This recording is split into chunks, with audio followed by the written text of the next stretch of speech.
నమస్కారం అండి. నా పేరు డాక్టర్ రవికుమార్ అండి. Vaibhav homeopathy clinic, Hyderabad.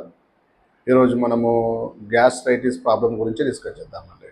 ఇప్పుడు చాలామందిలో ఏమవుతుందంటే పొట్ట ఉబ్బరంగా ఉండడం, ఏమైనా కొంచెం తిన్నా కూడా కడుపంతా పట్టేయడము, ఛాతంతా పట్టేయడము, విపరీతమైన ఛాతిలో నొప్పి రావడము, ఎక్కువగా తేన్పులు రావడము, బెల్చింగ్స్ రావడము, అలాగే మెయిన్గా సరిగ్గా మోషన్ సరిగా కాకపోవడం, కాన్స్టిపేషన్ ప్రాబ్లం రావడము, ఎక్కువగా డైజెషన్ కాకపోవడం, ఇలాంటి సమస్యల నుంచి ఎక్కువగా బాధపడుతుంటారండి.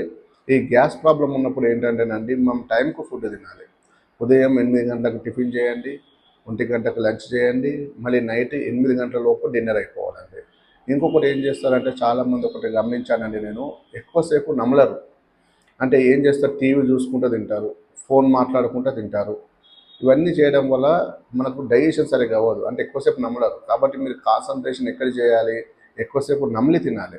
మనం ఆహారం తింటున్నామంటే మన నోట్లోనే 70% అరిగిపోవాలి, అది డైజెషన్ అవ్వాలి. అలా తిన్నట్లయితే, మెల్లగా తిన్నట్లయితే మీకు డైజెషన్ బాగా అవుతుంది, గ్యాస్ ప్రాబ్లం ఉండదు, మోషన్ కూడా ఫ్రీ అవుతుంది. కాబట్టి మీరు ఎక్కువగా ఈ పులుపు పదార్థాలు ఉన్న పండ్లు కానీ, చింతపండు కానీ, నిమ్మకాయ కూడా అవాయిడ్ చేయండి. దీనివల్ల కూడా మీ గ్యాస్ ప్రాబ్లమ్స్ తగ్గుతుంది.